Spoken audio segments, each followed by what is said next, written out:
Comenzamos el tema de cinética molecular con el modelo de colisiones que nos va a permitir determinar la constante cinética de manera teórica para una reacción química. Como vas a ver, es un modelo bastante malo que comete un error muy importante en la determinación de esa constante de velocidad y que se puede corregir con datos experimentales, pero eso hace que ya deje de ser completamente teórico. Después vamos a ver otro modelo, que es el modelo del estado de transición, que funciona mucho mejor, pero ya es un modelo que utiliza las herramientas de la termodinámica estadística. Bien, empezamos con el modelo de colisiones. El objetivo es determinar la constante cinética. Imagínate que tienes una reacción de tipo A más B para dar productos, ¿no? Bueno, esta constante tiene una ecuación de velocidad que es K por concentración de A y por concentración de B. Nuestro objetivo es determinar la K. Estarás pensando, hombre, eso ya sé cómo se determina, lo he visto en el tema anterior de cinética, pero se requiere de datos experimentales. Claro, para determinar la K, pues necesitamos recopilar datos de cómo varía la concentración, por ejemplo, de A en el tiempo, y aquí lo que vamos a tratar es de obtenerla de forma completamente teórica, que verás que no lo vamos a lograr, pero al menos lo vamos a intentar, ¿no? ¿Y en qué se basa el modelo de colisiones? Bueno, parte de unas hipótesis. 3 hipótesis. Una primera, que permite simplificar el modelo, es que las moléculas son esferas rígidas sin una estructura interna. Es decir, las moléculas son esferas rígidas de diámetro D. Esferas rígidas de diámetro D. Las moléculas son esferas rígidas de diámetro D. Claro, esto no se acerca a la realidad, salvo en casos de átomos, por ejemplo. Pero las moléculas claramente tienen una estructura. Si nos fijamos en la molécula de agua, pues posiblemente no sea muy esférica, y en su estructura pues tenemos zonas de polaridad negativa, zonas de polaridad positiva, que hacen que aún tratando de asimilarla a una esfera, las diferentes zonas de esa esfera pues presentan diferentes polaridades y por tanto diferentes interacciones, ¿no? Esto no se tiene en cuenta en absoluto en esta teoría y, como verás más adelante, es uno de los problemas que la hace fallar estrepitosamente. Bueno, ¿y qué más hipótesis tiene la teoría? Bueno, pues la segunda hipótesis es que solo aquellas colisiones cuya energía sea mayor que una cierta energía llamada energía umbral pueden dar lugar a reacción. Es decir, la reacción ocurre cuando las moléculas de los reactivos de A y B colisionan. Tienen que chocar para reaccionar y dar el producto. Pero no todas las colisiones entre estas moléculas producen reacción. Una colisión, para que sea reactiva, tiene que involucrar una energía mínima, que vamos a llamar energía umbral. Es decir, que cuando la energía de la colisión sea mayor que una energía llamada energía umbral, que vamos a representar por ETHR, THR deriva de la palabra inglesa threshold, que significa umbral. Entonces vamos a utilizar esta notación para denotar esa mínima energía que requiere la colisión para dar lugar a reacción, ¿no? Así que solo cuando la energía de la colisión supere la energía umbral, la colisión será reactiva. Colisión reactiva. Una energía inferior a esa, pues no da reacción, no da lugar a reacción. Bien, y además vamos a suponer que las colisiones entre moléculas, son elásticas, son colisiones elásticas. Y en tercer lugar, que el gas, esta teoría la vamos a aplicar a reacción en fase gaseosa, pues el gas se encuentra en equilibrio termodinámico. Esos reactivos están en equilibrio termodinámico a una temperatura T. Bueno, esto no es muy relevante, pero sí es necesario que el gas se encuentre en equilibrio termodinámico y temperatura T constante. Vale, pues ahora, ¿cómo vamos a determinar esa constante de velocidad? Pues la velocidad de reacción para esta reacción que tenemos aquí, la R se puede definir como la variación en el tiempo de la concentración de un reactivo, ¿verdad? En este caso, menos variación, por ejemplo, de concentración de A en el tiempo. A es un reactivo que va desapareciendo en el tiempo y la velocidad se define de esta forma. Esto lo puedo expresar también como menos 1 partido del volumen, variación de los moles de A en el tiempo. Sí, la concentración es moles entre volumen, así que los moles divididos por el volumen son la concentración. También lo puedo expresar así. Y esto, según la teoría de colisiones, esa variación de los moles de A en el tiempo por unidad de volumen se puede determinar como el producto de una función que vamos a llamar ZAB, que representa las colisiones totales entre las moléculas de A y B por unidad de tiempo y de volumen. Son las colisiones totales entre moléculas de A y B por unidad de tiempo y volumen. Es la frecuencia de colisiones. Por una función que vamos a llamar FTHR, que como te habrás dado cuenta ya por el subíndice que pongo va a estar relacionado con esta energía mínima, esta energía umbral, que representa la fracción de colisiones que poseen la energía suficiente, o sea, una energía superior a la umbral y por tanto darán lugar a reacción. La ZAB nos da todas las colisiones entre moléculas de A y de B, pero sabes que no todas son reactivas. Las colisiones reactivas tienen que superar una energía que es la umbral, ¿no? Bueno, pues esta función FTHR representa la fracción de colisiones que superan esa energía umbral. Por tanto, si multiplico todas las colisiones por la fracción de ellas que superan la energía necesaria para que la reacción ocurra, tendré las colisiones reactivas. Imagínate que en un segundo y en un metro cúbico de gas, en un volumen de un metro cúbico, tengo, por ejemplo, 1.000.000 de colisiones. Ocurren 1.000.000 de colisiones. Colisiones por segundo y por metro cúbico. Esto es la ZAB. Eso es la ZAB. Y supón que solo la mitad de esas colisiones tienen la energía suficiente para dar lugar a reacción. Por tanto, la FTHR valdría 0,5. La fracción de colisiones reactivas son solo 0,5, son las que superan esa energía umbral. Por tanto, tendría 500.000 colisiones que dan lugar a reacción. Colisiones por unidad de tiempo y volumen que reaccionan. Es decir, 500.000 moléculas de A estarían desapareciendo junto con otras 500.000 de B en cada segundo y en la unidad de volumen que consideré metro cúbico o la que corresponda. ¿De acuerdo? Un poco se entiende la idea, ¿verdad? De cómo funciona. Bueno, ahora vamos a determinar cuánto vale la ZAB y la FTHR. Voy a escribir quién es ZAB. Son colisiones totales entre moléculas de A y B por unidad de tiempo y de volumen. Por unidad de tiempo y volumen. Colisiones por segundo y metro cúbico, por ejemplo, si consideramos eso como unidad de tiempo y de volumen. ¿Y qué es la FTHR? Es la fracción de colisiones con energía superior a la umbral, a ETHR. Después te digo cuánto vale esta fórmula, cuánto vale esa FTHR. Y en un ejemplo, después, en otro vídeo, para no alargar porque esto se nos va a hacer muy largo, en otro vídeo vamos a determinar la expresión que tiene esta FTHR. Ahora vamos con la ZAB. Vale, para determinar la ZAB vamos a multiplicar el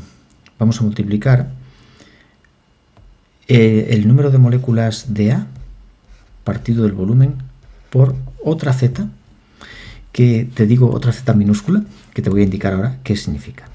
Vale, ¿quién es Z pequeña? Pues son las colisiones de una molécula, de una sola molécula, de una molécula de A contra las moléculas de B por unidad de tiempo. Por unidad de tiempo. Colisiones de moléculas de A por segundo. frecuencia de colisión de las moléculas de A contra las de B, perdón, de una molécula de A. De una molécula de A contra las de B por la unidad de tiempo. ¿Y esto cuánto vale? Bueno, pues esto lo calculamos hace tiempo, en el segundo tema que vimos de la teoría cinética de los gases. Ahí, en el último punto, determinábamos las colisiones que una molécula sufría contra otras moléculas. Es verdad que de aquella trabajábamos solamente con un gas puro, es decir, colisiones de moléculas de A contra otras moléculas de A. Ahora aquí van a ser colisiones de una molécula de A contra las moléculas de otro gas, que es B, porque tenemos una reacción que involucra dos componentes. Si buscas aquel punto, porque no quería explicártelo otra vez de dónde proviene esta fórmula, ya que se nos hace mucho más largo, esas colisiones de una molécula contra otras viene dada por esta expresión, viene dada por número de moléculas de B, que son contra las que choca la molécula A, número de moléculas que hay de B, partido de volumen por sigma, no sé si recuerdas que se llamaba la sección de colisión, ahora enseguida te digo este sigma que representa, por la velocidad relativa media, y nada más, eso era todo. Moléculas de B partido del volumen por sigma y por la velocidad relativa media. Esto representa las colisiones de una molécula de A contra las moléculas de B. Si ahora multiplico por el número de moléculas de A que tengo y divido por el volumen, tendré las colisiones de todas las moléculas de A contra las de B por unidad de tiempo y de volumen. ¿De acuerdo? Esto que tengo aquí son solo colisiones de A de una molécula de A. Colisiones de una molécula de A contra las moléculas de B, contra todas las de B, por unidad de tiempo, por segundo, por ejemplo. Entonces, como son colisiones de una sola molécula de A contra las de B, si multiplico por todas las moléculas de A que hay en el recipiente, tengo las colisiones totales. Y como son solo por segundo, tengo que dividir aquí por el volumen para que sea por unidad de volumen y de tiempo. Así que reemplazo la ZI por su valor. Número de moléculas de A partido de volumen por número de moléculas de B partido de volumen por la sección de colisión por la velocidad relativa media y ya está. ¿Qué acabo de obtener? Pues acabo de obtener las colisiones totales entre moléculas de A y B. Colisiones totales de todas las moléculas de A con todas las moléculas de B por unidad de tiempo y por unidad de volumen. Ya tengo ahí el objetivo que perseguía cumplido, ¿no? Bueno, pues ahora vamos a tratar de expresar esta ZAB de esta forma. Vamos a comprobar que esa ZAB es este menos 1 partido de V por la variación de los moles en el tiempo. Y para ello vamos a hacer lo siguiente. Voy a borrar ya la Z pequeña y voy a hacer un pequeño cálculo aquí. Esta ZAB representa las colisiones totales entre moléculas de A y de B. Imagina que esas colisiones fueran todas reactivas. Si todas fueran reactivas, porque aún no hemos metido el FTHR que nos va a indicar qué fracción de colisiones son reactivas. Imaginemos que todas son reactivas. Por tanto, si todas fueran reactivas, pues todas esas moléculas de A y B que chocan desaparecerían para dar el producto. Por tanto, podemos decir que la ZAB es lo mismo que menos 1 partido del volumen por la variación de las moléculas de A en el tiempo que desaparecen. Es decir, variación de NA en el tiempo representaría las moléculas de A que desaparecen, que son, o sea, moléculas de A que desaparecen por unidad de tiempo, ¿no? Moléculas de A que desaparecen por segundo, por eso el menos, porque son moléculas que desaparecen al ser A un reactivo. Estos son, equivale a las colisiones que sufren las moléculas de A contra las de B por unidad de tiempo. Divido también por el volumen para que sean por unidad de volumen, porque recuerda que la ZAB son colisiones por unidad de tiempo y de volumen, por eso tengo que poner el volumen dividiendo. Bien, y esto, nada, es la ZAB, por tanto es lo que tengo aquí, calculado. Número de moléculas de A partido de volumen, número de moléculas de B partido de volumen, por la sección de colisión y por la V relativa media, velocidad relativa media. Vale, ahora voy a multiplicar y dividir por el número de Avogadro. Número de Avogadro al cuadrado y abajo divido por el número de Avogadro al cuadrado, que es número de Avogadro por número de Avogadro. Bueno, la verdad es que el número de Avogadro yo lo llamo NA mayúscula, pero no quiero que se confunda con el número de moléculas de A. NA es el número de moléculas de A que tengo en el medio. Vale, por tanto, para no confundirlo voy a poner ANAV. De acuerdo, multipliqué por el número de Avogadro al cuadrado y dividí entre el número de Avogadro al cuadrado. Entonces ahora fíjate en si divido el número de moléculas de A entre este número de Avogadro, me da número de moles. Si divido el número de moléculas de B entre el número de Avogadro, me da número de moles de B, ¿no? Bien, por tanto, esto lo puedo expresar como número de moles de A partido de volumen por número de moles de B partido de volumen por la sección de colisión, por la velocidad relativa media y por el número de Avogadro al cuadrado, que el del numerador no ahí nos queda. ¿Pero qué es el número de moles de A partido de volumen y número de moles de B partido de volumen? Pues es la concentración de A y la concentración de B. Claro, son las concentraciones de A y de B. Así que voy a copiar esto en otro orden. Voy a poner número de Avogadro al cuadrado por sección de colisión, velocidad relativa media, concentración de A y concentración de B. Así puedo expresar la ZAB. La puedo expresar de esta manera. Y ahora, si uno de estos números de Avogadro al cuadrado lo pasara a este lado dividiendo, puedo escribir ZAB igual a, fíjate, voy a coger el número de Avogadro que está al cuadrado, uno de esos números de Avogadro los voy a pasar dividiendo aquí. Y me queda menos 1 partido de V por 1 partido del número de Avogadro por la variación del número de moles en el tiempo. Esto será igual a el otro número de Avogadro que nos queda, ¿no? Estaba al cuadrado, uno lo pasé aquí, el otro queda ahí. Sección de colisión, velocidad relativa media, concentración de A y de B. Perfecto. Vale. Y ahora, claro, esto es variación del número de moles.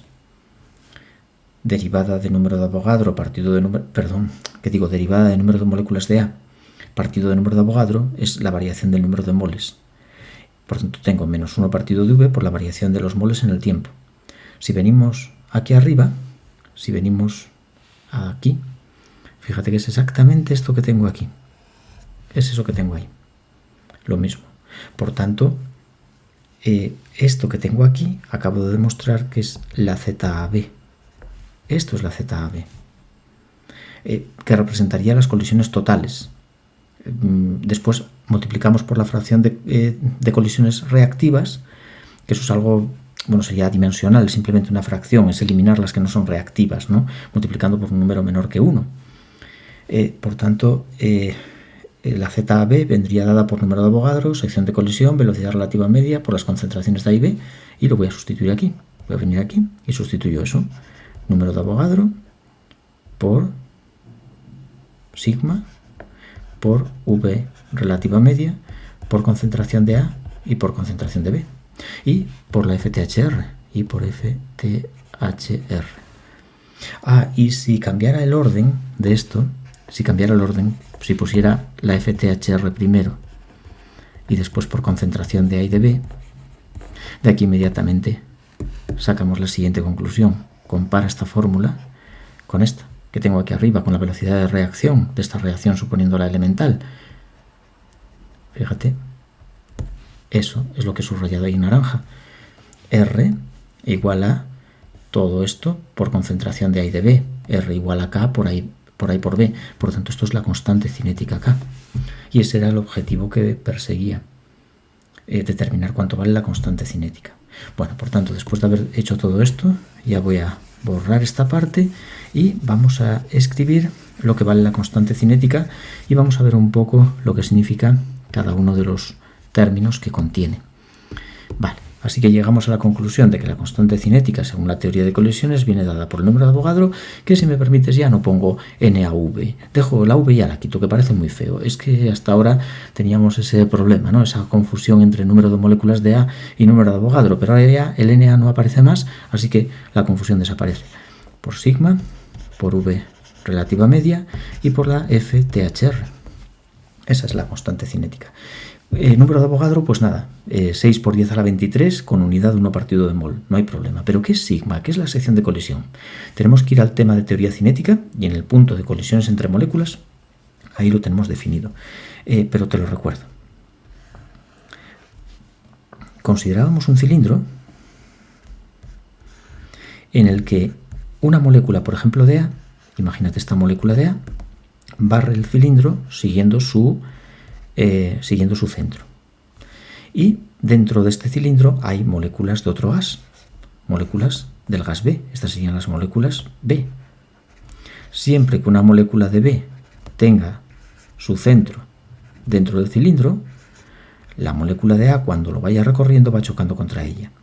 Para que eso se cumpla, es necesario que el diámetro de este cilindro sea la suma de los diámetros de la molécula de A, sea la suma del diámetro de la molécula de A más el diámetro de la molécula de B. Si el cilindro tiene de diámetro la suma de diámetros de las moléculas, según A va recorriendo ese cilindro, el centro del mismo chocará contra todas las moléculas de B que tengan su centro en el interior de ese cilindro. Bueno, pues a la sección de este cilindro es a la que se le llama la sección de colisión. Se conoce como sigma. ¿Y qué es? Pues nada, es el área de un círculo. Es pi por el radio al cuadrado. Y el radio, el diámetro, como es la suma del diámetro de la molécula A más el diámetro de la molécula B, si lo divido por 2 tengo el radio. Pi por el radio al cuadrado. Así que esta sería la sección de colisión en el caso de dos moléculas diferentes que colisionan. Si las moléculas que hay dentro del cilindro son también de A, en ese caso el diámetro sería 2 d sub A. Si todas las moléculas son del mismo tipo, todas de A, pues el diámetro es 2 veces el diámetro de la molécula de A. Y por tanto la sección en ese caso es pi por el diámetro de la molécula de A al cuadrado, porque es pi partido del radio, y el radio, como el diámetro es 2 veces el diámetro de la molécula A, pues el radio es un diámetro de una molécula, ¿vale? Pero bueno, aquí las reacciones generalmente van a tener dos reactivos diferentes, A y B, y entonces la sección de colisión vendría definida de esa forma. ¿Qué más nos falta? Bueno, nos falta la V relativa media.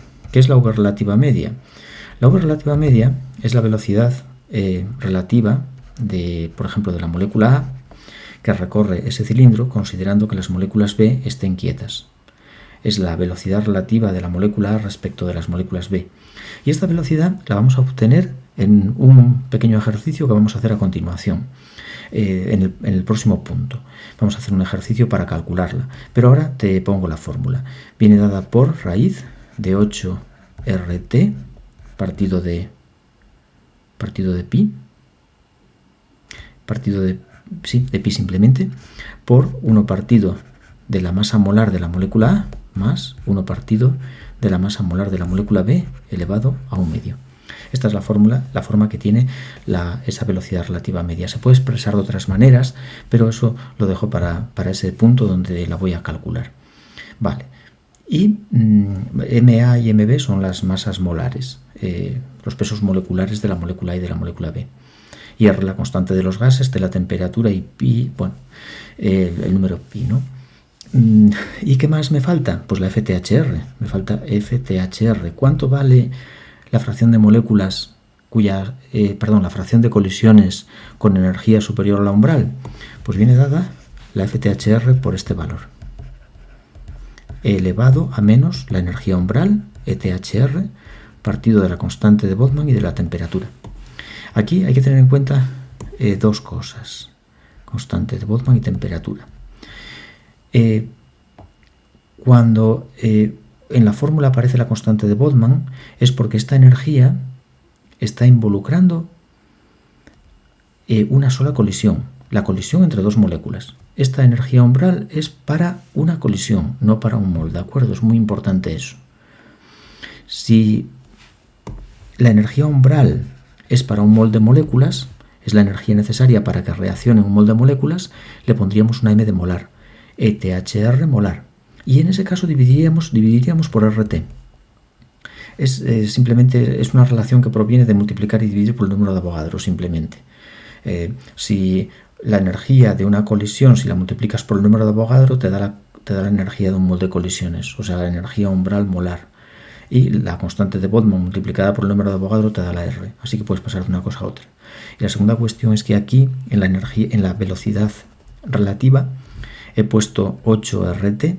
Puedes esta R cambiarla por la constante de Boltzmann también si quieres, 8K sub T, pero entonces aquí en vez de la masa molar iría la masa de una molécula y pondríamos M minúscula. No lo voy a cambiar, lo voy a dejar así porque me gusta más con la R que con la constante de Boltzmann, porque es más fácil sustituir la masa molar que no la masa de una molécula. Pero si me pones aquí la constante de Boltzmann, recuerda que aquí va la masa de la molécula A más la masa de la molécula B, no el peso molecular, sino la masa de una molécula, una sola molécula, ¿de acuerdo? Entonces, bueno, no vamos a hacer ese cambio y lo vamos a dejar como estaba porque ya te digo que me gusta más de esa forma. Pues nada, ya lo tenemos todo. Entonces, con esto, ahora podemos venir aquí y ya tendríamos la fórmula de la constante de velocidad lista para sustituir números en ella. Número de Avogadro por la sección de colisión, que es pi por la suma de los diámetros de las moléculas, que recuerda que son esferas rígidas de diámetro d, como son dos moléculas diferentes, pues una tiene diámetro de su a y la otra diámetro de su b, por la velocidad relativa media, que es la raíz de 8 RT partido de pi, por las inversas de los pesos moleculares de la molécula A y de la molécula B, elevados a un medio, y por la FTHR, que es la fracción de colisiones reactivas, colisiones cuya energía involucrada supera una energía mínima necesaria para que la reacción ocurra, que es la energía umbral. Y ahí está, ahí tenemos ya nuestra fórmula completa para la constante de velocidad según la teoría de colisiones. Bien, esta teoría tiene un problema muy importante y es que, bueno, da una constante mucho mayor que la real, pero no es mucho mayor en el orden que estás pensando, que, bueno, unos decimales o tal. No, puede ser 10 elevado a 6 veces mayor. Igual tienes 6 órdenes de magnitud de diferencia con respecto al valor verdadero. Es decir, la constante verdadera vale 10 a la 3 y tú haces el cálculo y te sale 10 a la 9. O sea, es una barbaridad, es una locura la diferencia. ¿Y por qué? ¿A qué se debe? Bueno, el fallo principal es que considera que las moléculas son esferas que no tienen estructura interna. Y eso no es así en la realidad. Imagínate una reacción de tipo SN2 entre, por ejemplo, el yoduro de metilo y el ion hidróxido. Supón esta reacción. Vale, bueno, estas moléculas lo cierto es que no son precisamente esféricas, pero tampoco seamos quisquillosos. Vale. Pero para que esta reacción de tipo SN2 tenga lugar, ¿qué tiene que pasar? Pues tiene que pasar que el oxígeno del OH- tiene que venir por este lado y chocar contra este carbono. Tiene que colisionar contra el carbono para que el yodo se vaya y nos dé el producto, que es el alcohol, ¿verdad? Vale. Por tanto, ¿qué tiene que pasar? Pues la colisión tiene que ser de esta parte de la molécula contra esta parte de la otra molécula. Las colisiones tienen que ser de esa manera. Tiene que chocar esto que subrayé en rojo, esta parte de la molécula. Esto se podría considerar como un ángulo sólido. Es una parte de la superficie de la esfera, ¿no? Tiene que chocar contra esta otra parte. Y eso no es muy probable. Es decir, de muchas colisiones, de miles de colisiones, a lo mejor solamente unas pocas involucran esas dos zonas de las moléculas. Y solo cuando eso ocurre, la reacción tiene lugar. Puedes tener millones de colisiones que involucran una energía suficiente para que la reacción tenga lugar, pero que no ocurren con la orientación adecuada. No tienen la orientación adecuada. Y, por tanto, este cálculo, que considera que cualquier colisión, sea como sea, nada más que tenga una energía suficiente, me va a dar lugar a reacción, comete un error enorme por exceso. Es decir, va a considerar que muchísimas colisiones, o sea, considera que muchas colisiones que dan reacción, en realidad no la van a dar, porque no ocurren con la orientación correcta, ¿de acuerdo? Y por tanto, para evitar este problema, lo que se hace es introducir un factor que se llama el factor estérico y que se denota por la letra P. P se conoce como el factor estérico. Factor estérico. Y tiene en cuenta ese hecho. Y bueno, lo que se hace para corregir este problema es simplemente poner el factor estérico, por ejemplo, aquí delante. Aquí pones la P multiplicando. Pero ese factor estérico, ¿de dónde sale? Que es aquí donde tenemos el problema. Pues sale de medir la constante cinética real. Es decir, el factor estérico proviene de hacer el cociente entre la constante real, que claro, hay que medirla experimentalmente. La constante real entre la constante teórica. Si divides la constante real, que va a ser mucho más pequeña que la constante teórica, divides una entre la otra y te da el factor estérico. Por ejemplo, antes te comentaba que podían haber 6 órdenes de magnitud de diferencia. Por tanto, si divides la constante real, que es mucho más pequeña, entre la teórica, que es mucho más grande, podrías obtener un factor estérico, por ejemplo, de 10 a la menos 6. P 10 a la menos 6. Entonces sustituimos aquí la P por 10 a la menos 6 y al multiplicar por todo este cálculo, que todo esto sería la K teórica, es decir, todo esto que tengo aquí, todo esto, voy a pintarlo en naranja, todo esto es la K que predice la teoría cinética, la K teórica. Si multiplico la K teórica, que es mucho mayor de lo correcto, por este factor estérico, que es 10 a la menos 6, pues me da lógicamente la K real. Pero claro, esto no tiene ningún sentido, ya que estamos hablando de un modelo teórico que persigue determinar la constante cinética de forma teórica. Y si tienes que hacer medidas experimentales, además, si has medido experimentalmente la K real, ¿qué gracia tiene? Ya no hace falta ningún modelo, ya tienes la K real medida, o sea que aquí pierde sentido la teoría debido a este problema considerable, ¿no? Fíjate cómo la K teórica multiplicada por la P te da la K real. Claro, si calculas con la teoría la K teórica y mides experimentalmente la real y divides una por la otra, pues sabes el error que estás cometiendo y solo tienes que multiplicar, o sea, el factor por el factor en el que la K real es mayor que la teórica, ¿verdad? Entonces, que la K real, perdón, es más pequeña que la teórica. Entonces, multiplicando por ese factor estaría ya resuelto todo, ¿no? Factor estérico. Bien, bueno, pues nada, dejamos aquí momentáneamente estas ideas y voy a contarte ya lo último. Sé que se está haciendo muy largo, pero te voy a comentar lo último, que es determinar la energía de activación de Arrhenius y el factor preexponencial a partir de esta constante. Voy a borrar esto y vamos a hacer eso último y ya lo dejamos para pasar a esas dos cuestiones que quedan sin resolver, y es cómo, bueno, obtener la velocidad relativa media y el FTHR. Bien, seguimos con lo que te comentaba. Vamos a calcular el factor preexponencial y la energía de activación de Arrhenius a partir de esta constante cinética que acabamos de obtener a partir de la teoría o modelo de colisiones. Para ello vamos a escribir la ley de Arrhenius en forma diferencial, que dice que la derivada del neperiano de la constante cinética respecto del tiempo es la energía de activación partido de RT cuadrado. De aquí vamos a despejar la energía de activación y la vamos a calcular a partir de la constante. La energía de activación es RT cuadrado derivada del neperiano de K respecto de T. Bien, venimos arriba y tomamos neperianos en esta expresión. Tengo que derivar respecto de la temperatura, y fíjate que tengo aquí una temperatura dentro de una raíz cuadrada, o sea, por tanto T a la 1 medio, y después en este último término tenemos también aquí temperatura. Vamos a modificar un poco la constante para que nos resulte más fácil derivar. Vamos a tomar, bueno, tenemos que tomar neperianos, hay que derivar neperiano de K.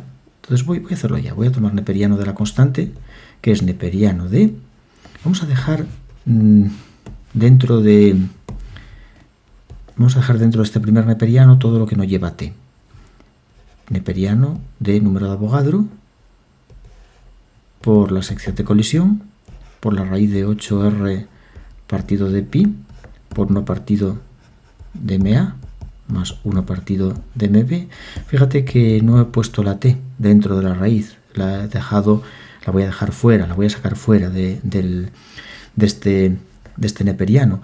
¿Y cómo hago eso? Pues bueno, como neperiano de un producto es suma de neperianos, esta T la puedo poner fuera como más neperiano de T a la 1 medio. Neperiano de T a la 1 medio. Si te fijas, estos neperianos que se están sumando los puedo poner multiplicándose. O sea, puedo poner, neperiano de un producto, ¿no? Esto es neperiano de... es suma de neperianos, que es lo mismo que neperiano de producto. Lo que podría poner esta T multiplicando, y como está a la 1 medio, la puedo meter aquí dentro de la raíz, ¿vale? Y por otro lado, voy a esta exponencial también separarla en otro neperiano. Neperiano de E me queda el exponente, por tanto queda menos ETHR molar partido de RT. Y esta T a la 1 medio, neperiano de T a la 1 medio, puedo el 1 medio ponerlo delante, ¿a que sí? 1 medio neperiano de T. Bueno, y así de esta manera ya tengo la constante cinética de una forma que me va a permitir derivarla muy fácilmente. Pasamos a hallar la derivada del neperiano de K respecto de T. El primer neperiano no tiene temperatura, por tanto su derivada 0.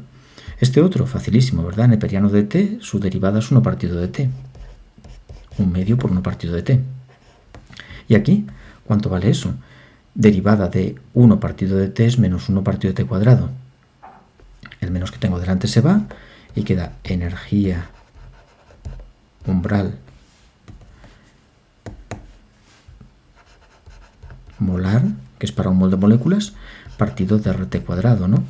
Derivada de 1 partido de T menos 1 partido de T cuadrado. Y las constantes las copias. Vale, pues ya lo tengo. Y ahora lo llevo aquí. Lo llevamos ahí. Y la energía de activación viene dada por RT cuadrado. Y esa derivada, pues la sustituyo por este valor que acabo de obtener. 1 medio por 1 partido de T más la energía umbral molar partido de RT cuadrado. Y ahora multiplico. RT cuadrado por esto, se me va la T con la T y me queda 1 medio de RT. 1 medio de RT. Y aquí RT cuadrado se va con RT cuadrado y me queda la energía umbral molar. Bueno, pues ahí tienes la energía de activación. ¿Cuánto vale la energía de activación de Arrhenius según la teoría de colisiones? 1 medio de la constante de los gases por la temperatura más la energía umbral.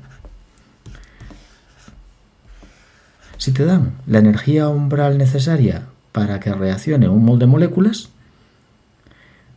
sumándola con 1 medio de RT, tienes la energía de activación. Si te diera la energía de activación, puedes sacar la energía umbral. Vale, y ahora nos faltaría el factor preexponencial de Arrhenius. La ley de Arrhenius tiene esta forma: K igual a A por elevado a menos E sub A partido de RT. Voy a despejar el factor preexponencial. Paso la exponencial dividiendo a la K, pero después la voy a subir arriba, ¿no? Pasa dividiendo y la subo arriba cambiando el signo del exponente. Por tanto, la A es K por elevado a E sub A partido de RT. E sub A partido de RT. Fíjate que aquí no me estoy olvidando el signo menos, porque pasé la exponencial dividiendo a la K y después subió arriba. Reemplazo la K por su valor. Este rollo que tenemos aquí. Ah, y una cosa que quiero aprovechar para comentarte. Esta parte, esto que tienes aquí, se puede poner como la masa reducida, como 1 partido de la masa reducida molar, si quieres. De manera que puedes agruparlo todo en una constante, o sea, poner raíz de 8RT partido de pi y de mu, porque fíjate que esta masa, 1 partido de masa reducida va elevada a 1 medio, la puedes meter aquí dentro de la raíz si quieres. Y eso, bueno, ¿a qué se debe? Se debe a que tenemos las inversas de las masas molares de las moléculas A y B, que si sumas esas fracciones, multiplicaríamos los denominadores, masa de A por masa de B, y arriba multiplicamos en cruz, que daría la suma, ¿no?, de masa de A más masa de B. Bueno, pues esto que tienes aquí es la inversa de la masa reducida. Si la masa reducida es justo al revés, es arriba el producto y abajo la suma. Entonces esto es 1 partido de la masa reducida. Y como no son masas de moléculas, sino pesos moleculares, le pongo una M para que no me confunda, para que no vaya a hallar la masa reducida de las masas de una molécula, sino usando el peso molecular. Vale. Y, por tanto, si ahora vamos copiando la K, Na por la sección de colisión, y aquí si quieres puedes poner raíz de 8RT partido de pi y de la masa reducida molar. Como ves está la 1 medio, la meto dentro de la raíz, o si quieres ponlo elevado a 1 medio, como quieras ponerlo, y así copiamos menos por elevado a menos energía umbral molar partido de RT. Acabo de copiar la K, todo esto. Y ahora copiamos esta exponencial que me falta, elevado a energía traslacional, elevado a energía de activación partido de RT. Y la energía de activación la reemplazo por esto, por esta expresión que he obtenido. Así que vamos a reemplazar por eso 1 medio de RT más energía umbral molar partido todo ello de RT. He reemplazado aquí la energía de activación por ese valor. Ahora, fíjate que aquí tengo una exponencial negativa que tiene exactamente lo mismo que he elevado a este exponente, ¿no? Energía elevado a energía energía umbral molar partido de RT, es el mismo exponente que hay aquí. Por lo tanto, esta exponencial se iría con este término, ya que si separamos esta exponencial en producto de dos exponenciales, una con este exponente dividido por RT y otra con este dividido por RT, al multiplicar la segunda exponencial por esta se suman exponentes y queda elevado a 1 que se va, ¿no? Elevado a 0 que es 1. Y después aquí nos queda este RT que se va con este. Este RT se va con este y por tanto me queda un medio. Es decir, que nuestro factor preexponencial A va a tener esta forma. A es igual a número de Avogadro por la sección de colisión por la raíz de 8 RT partido de pi m, de pi mu molar, que es la velocidad relativa media, por elevado a un medio.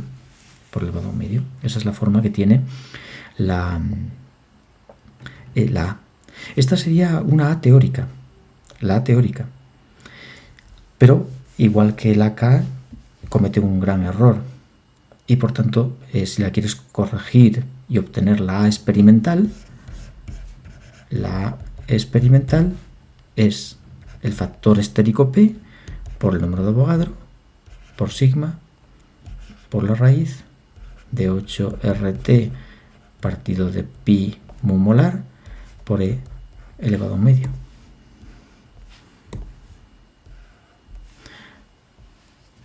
Donde esta parte es la A teórica. La A teórica. Y P, el factor estérico que tiene en cuenta pues la estructura interna de las moléculas que hace que todas las colisiones no sean ni mucho menos reactivas, aunque cumplan el requisito energético. También quiero aprovechar para un último detalle. Este factor estérico se puede incluir en la sección de colisión. Recuerda que sigma es pi, diámetro de la molécula A más diámetro de la molécula B dividido por 2 y elevado al cuadrado, la sección de colisión. Bueno, pues se puede definir una sección llamada sigma R, que es la sección de reacción, que incluye el factor estérico. El producto del factor estérico por la sección de colisión nos daría la sección de reacción. Sección de reacción. De esta manera eliminaríamos de la fórmula la P, el factor estérico, lo quitaríamos de ahí y simplemente pondríamos aquí una R, y eso significa que ese factor estérico P ya quedaría dentro de esta sección de colisión y pasaría a llamarse sección de reacción, sigma R. Bueno, pues lo vamos a dejar aquí. Después en un ejercicio vamos a ver mucho mejor todo esto. Lo repasamos un poco en un problema que vamos a hacer enseguida. Así que ahora, para ir avanzando con la teoría con el modelo de colisiones, que bueno, ya tenemos toda la teoría, o casi toda, pero vamos a ver en los siguientes puntos, vamos a determinar la FTHR, vamos a determinar la V relativa media, que ya sabemos las expresiones, ya te las he puesto aquí, pero no las he demostrado y quiero que veas cómo se obtienen. Y después vamos a hacer un ejercicio en el que vamos a determinar, pues no sé si el factor estérico a partir de unos datos que nos da. Bueno, vamos a aplicar todo esto calculando energía activa o energía umbral molar, factor preexponencial, factor estérico, una serie de cosas que nos piden. Bien, pues nada, lo dejamos aquí, que ya trabajamos muchísimo y tenemos casi la teoría de colisiones.